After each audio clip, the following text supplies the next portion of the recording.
BJP ఎమ్మెల్యేకి నిజాలు మాట్లాడితే జీర్ణం అవడం లేదు అని శ్రీ జోగు రామన్న గారు అన్నారు. మరియు మీ పార్టీ సిద్ధాంతాలు ఇవేనా అని ప్రశ్నించారు.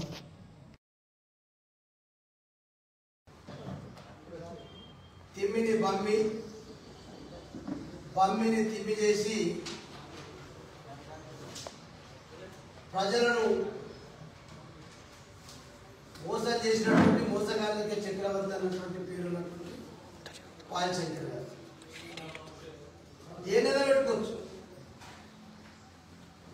మనం తిమ్మి అంటే బమ్మి అంటాడు, బమ్మి అంటే తిమ్మి అంటాడు. అందుకే తిమ్మిని బమ్మి చేయడం, బమ్మిని తిమ్మి చేయడం అనేది మన పల్లెటూరులో మాట్లాడుతారు. పక్క పల్లెటూరు యాసనే చెప్తాను. నేను ఏమన్నా పక్క ఈ మీడియా మిత్రులే ఉన్నారు.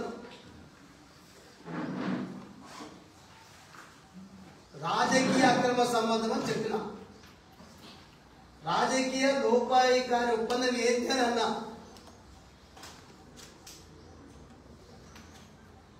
రాజకీయ ఒప్పందం ఏంది, రాజకీయ అక్రమ సంబంధం ఏంది ఎందుకన్నా నేను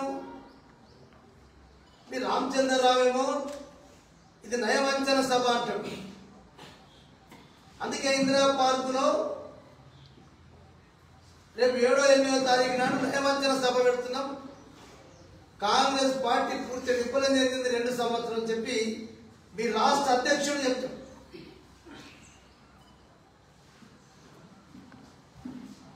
మీ జిల్లా అధ్యక్షుడే ముక్కోటి దేవతల్ని విమర్శించినటువంటి వ్యక్తి, ముఖ్యమంత్రి గారు దేవతనే రకరకాల అవమానపరిచినటువంటి వ్యక్తి, హిందుత్వాన్ని హిందూ ధర్మాన్ని కించపరిచిందని చెప్పి మీ జిల్లా అధ్యక్షుడు కాంగ్రెస్ పార్టీ దిష్టిబొమ్మగాలు పెడితే దాని మీద మాట్లాడవు. నువ్వు అదే ఒక తెల్లారికలకి కాంగ్రెస్ పార్టీ ముఖ్యమంత్రిని పొగడతలేందుకు పొగుడుతున్నావు తప్ప నువ్వు దయాస్ మీదకి పోవద్దని, నువ్వు ఆదిలాబాద్ ప్రజలకు అభివృద్ధి గురించి నేను అడగద్దని నేనెందుకంట. మీ జిల్లా అధ్యక్షుడి గురించి నువ్వు అరెస్టు చేస్తే దాని మీద మాట్లాడవు. మీ రామచంద్రరావు జిల్లా పార్టీ రాష్ట్ర అధ్యక్షుడు చెప్పిన దాని మీద మాట్లాడవు.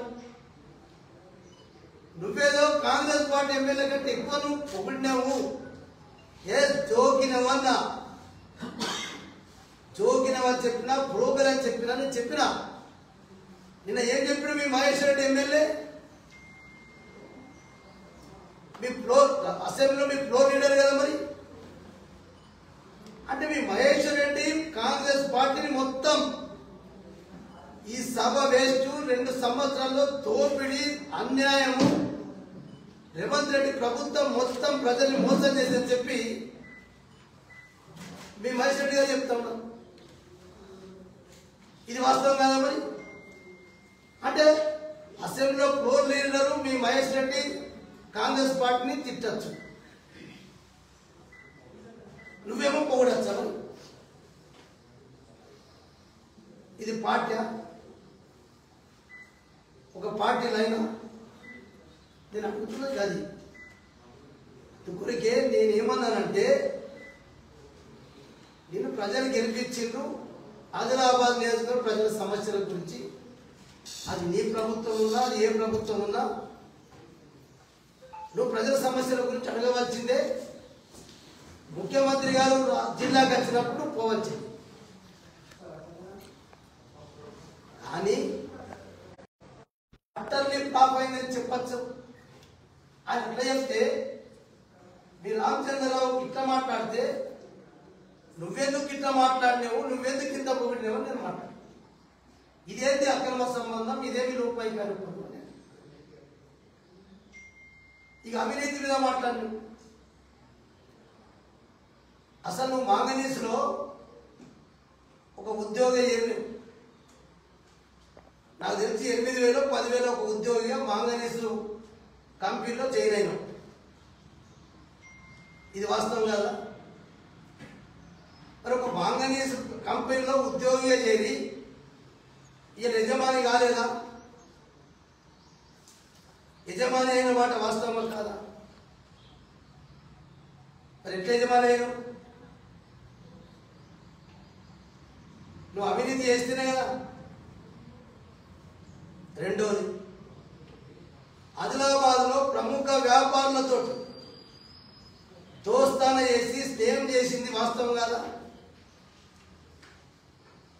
ద్రోహం చేసి స్నేహం చేసిన తర్వాత ఏం చెప్పినావు యువతకు? ఇగో మొత్తం ఆదిలాబాద్లో ఉన్నటువంటి ప్రముఖ వ్యాపారులతోటి పరిశ్రమ లేపిస్తా, పరిశ్రమల్లో సంవత్సరానికి 5,000 ఉద్యోగాలు ఇప్పిస్తా అని చెప్పి ఇక్కడ ప్రముఖ వ్యాపారులతో వ్యాపారం చేసిన మాట వాస్తవం కాదా?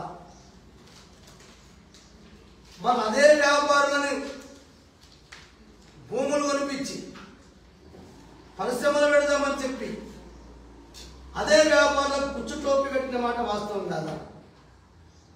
ఇలా ఉన్నాడా పాపం? ఆదిలాబాద్లో ప్రముఖ వ్యాపారస్తులందరూ ఆదిలాబాద్ను వదిలిండ్రు, వాళ్ళని జైలుకు పంపిన మాట వాస్తవం కాదా? మరి నేను అవినీతి చేసిన, నువ్వు అవినీతి చేసినావు. నంబర్ 3, ఇలా పెందూరు పుష్పరాణి ఎమ్మెల్సీ అభ్యర్థిగా పోటీ చేసినప్పుడు నీ కౌన్సిలర్లు, నీ ఎంపీటీసీలు, నీ జడ్పీటీసీలు ఓటింగ్ ఎందుకు దూరమైంది? నువ్వేమో పుష్పరాణి గారికి ప్రకటన చేస్తావు, మా పార్టీ పాపం ఆదివాసీ అమ్మాయి ఎమ్మెల్సీగా మేము పెందూరు పుష్పరాణి గారికి మద్దతు చెప్తామని చెప్పి పేపర్ ప్రకటిస్తాం. మరి నీ కౌన్సిలర్లు, నీ ఎంపీటీసీలు, నీ జడ్పీటీసీలు ఎందుకు ఓటింగ్ దూరమైన? అంటే ఎన్ని పైసలు తీసుకొని అమ్ముడుపోయినావు? మేమే కదా ₹1,00,00,000 ఇచ్చింది నీకు. ఇక నీ పక్క కూర్చున్న ఎంపీ నగేష్ సాక్షి చెప్తున్నా, నగేష్ దగ్గరే కదా ₹1,00,00,000 తీసుకొని నీ ఎంపీటీసీలను, నీ కౌన్సిలర్లను, నీ జడ్పీటీసీలను ఓటింగ్ దూరం ఉంచినమాట వాస్తవం కాదా? ఎన్నికలు అయ్యాక నిర్మల్ ఓటర్లో స్టే చేయించింది వాస్తవం కాదా? అడుగు ఒకసారి మీ నగేష్ని, చెప్పలేవు నగేష్ తప్పని చెప్పి. ₹1,00,00,000 నీ పార్టీ ఎమ్మెల్యే ఎంపీటీసీలని, జడ్పీటీసీలని, కౌన్సిలర్ని అమ్ముకుంటావా? ఇది అన్ని సంస్కృతి ఉందా నీకు? అందుకే తిమ్మిని పంపిని తిమ్మి అన్నా. ఈ పార్టీ ఎంపీటీసీలను, జడ్పీటీసీలను, కౌన్సిలర్ని అమ్మేసుకుంటాం ₹1,00,00,000. ఇది అన్ని సంస్కృతి. ఎక్కడున్నది నీ నంబర్ 4? నీ బీజేపీ పార్టీ ఆఫీస్ ఎక్కడ కట్టినావు? 72 సర్వే నంబర్లో జాగా అదేనా? అంటే కన్నా తల్లినటువంటి పార్టీని కూడా మోసం చేసినమాట వాస్తవం కాదా? బీజేపీ పార్టీ ₹1,00,00,000 జాగాను కట్టినని చెప్పి పార్టీకి చెప్పినావు. ఇలా బీజేపీ పార్టీని కూడా మోసం చేసిన ఒక కన్నా తల్లి లెక్క పార్టీ మనం. ఇది మోసం చేయలేదా? పార్టీ ఆఫీస్ ఇక్కడ పెడతావు, అక్కడ జాగా ఉన్నట్టు చూపించి ₹1,00,00,000తో జాగా ఉన్నట్టు చూపెట్టావు. ఇది వాస్తవం కాదా? అందుకే బమ్మిని తిమ్మిని బమ్మి అని చెప్పిన. నువ్వు దేన్నైనా ఏమన్నా చేయొచ్చు, మాటలతోటే మాయన గాలిని చేస్తావు. కాబట్టి ఇవన్నీ నీ జాతక. నేను కాంట్రాక్టర్ దగ్గర తిన్నా చెప్తాను. కాంట్రాక్టర్ దగ్గర తిన్నా పేరుతో సహా ఇక్కడ తీసుకుని నేను చెప్తున్నా కదా. నీ ఎంపీ నగేష్కే ₹1,00,00,000 ఇచ్చినాం. నువ్వు ఎంపీ నగేష్ దగ్గరికి వెళ్ళి ఎన్నికలైనా తీసుకున్నావు. మరి ప్రత్యక్షంగా ఏంటంటే నీ ఎంపీటీసీలు, నీ జడ్పీటీసీలు, నీ కౌన్సిలర్ ఓటింగ్ వచ్చింది రాను, ఓటింగ్ రాలే. అంతకుముందు నీ కౌన్సిలర్ ఇంతకంటే ముందడి బ్యాచ్ కౌన్సిలర్ గెలిచంటే ఢిల్లీకి పోదామని చెప్పి ఎయిర్పోర్ట్కి రామను టికెట్ బుక్ చేసిన ఫ్లైట్ అన్న ఎయిర్పోర్ట్ నీ కౌన్సిలర్ వచ్చింది, నువ్వు గయా. ఇది వాస్తవం కాదా? నీ పార్టీ కౌన్సిలర్ నువ్వు మోసం చేసి ఇది నీ జాతకం. నాకు జోగు రామన్న గురించి, నేను గ్రామ సర్పంచ్ నుంచి మంత్రి అయినా, జోగు రామన్న చరిత్ర ఏందో, జోగు రామన్న వ్యక్తిత్వం ఏందో ప్రజలకు తెలుసు. నువ్వు నా మీద అనేక రకాల బ్లాక్మెయిల్ రాజకీయాలు చేస్తున్నావు. 6-7 సంవత్సరం చేస్తున్నావు. 7 సంవత్సరం నుంచి అదే అదే అదే అదే నేను ఎప్పుడో చెప్పాను. నువ్వు బ్లాక్మెయిల్ రాజకీయాలు మానుకో. బ్లాక్మెయిల్ రాజకీయాలు చేయడానికి రాలేదు. క్షేత్రస్థాయిలో జోగు రామన్న ఏం తప్పు చేసినో చూపెట్టు. ప్రజలకు ఎక్కడ అన్యాయం చేసినో చూపెట్టు.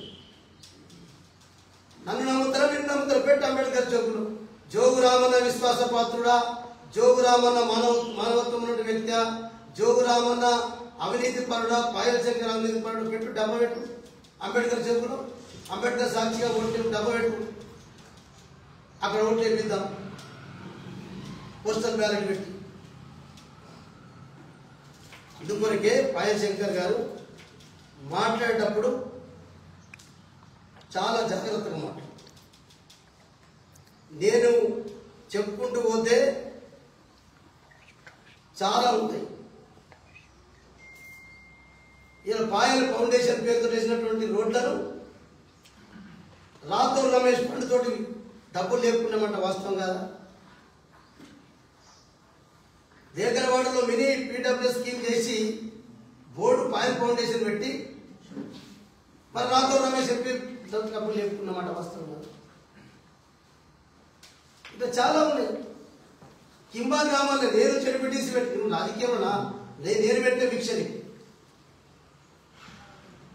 రాజకీయంలో నువ్వు జడ్పీటీసీగా పోటీ చేసి పాయల్ ఫౌండేషన్ తోటి గ్రామాలు నీళ్ళు దాపినావు. ఎస్, నేను అభినందించిన పాయల్ శంకర్ గారు మీరు పెట్టే జడ్పీటీసీ ఈ రకంగా పనిచేస్తుంది. మరి ఆ డబ్బుల్ని కూడా ఆఫీసర్లు బెదిరించి బ్లాక్మెయిల్ చేసి వాళ్ళు రిటైర్డ్ ఆఫీసర్లు వాళ్ళని బెదిరించి పాయల్ ఫౌండేషన్ కాదు ఇది, ఎంపీ రాజోడు పైసలకి డబ్బులు ఫండ్లకి బిల్లు చేయించుకొని చెప్తున్నారు. పాపం ఆయన పప్పాలని ఒక బోతు ఏరియాలో ఉంటాడు. ఆయన ఎస్సీ క్యాండిడేట్. ఏం చేయరా సార్ నేను బెదిరిస్తున్నాడంటే ఇష్టం పోయి సంతకం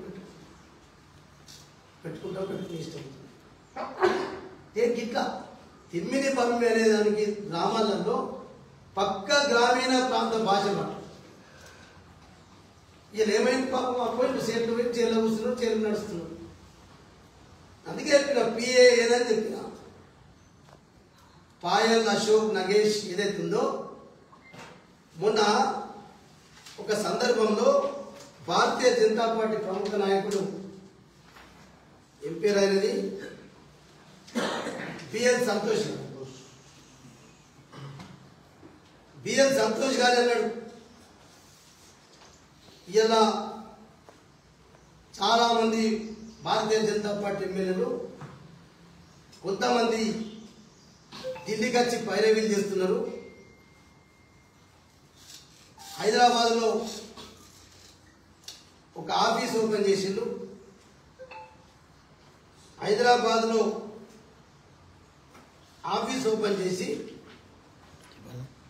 ఏదైనా అవసరం ఉంటే హైదరాబాద్లో కానీ ఢిల్లీలో కానీ మేము పైరవి చేసి మేము పని చేపిస్తామని చెప్పి చెప్పుకుంటున్నాడా ఎమ్మెల్యే. ఆ ఎమ్మెల్యే ఢిల్లీకి కూడా పైరవులకి ఎక్కువ వస్తున్నాడు. ఇట్లా పార్టీ పేరు చెప్పి ఇట్లా అక్రమాలకంటే పాల్పడితే మంచిగా ఉండని చెప్పి ఆయన బిఎల్ సంతోష్ గారు హెచ్చరించారు. అది నిన్ను కాదా పాయల్ శంకర్?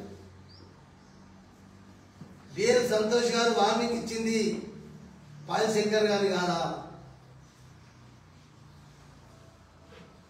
ఎవరు మాట్లాడతలేరు. భారతీయ జనతా పార్టీ 8 మంది ఎమ్మెల్యేలు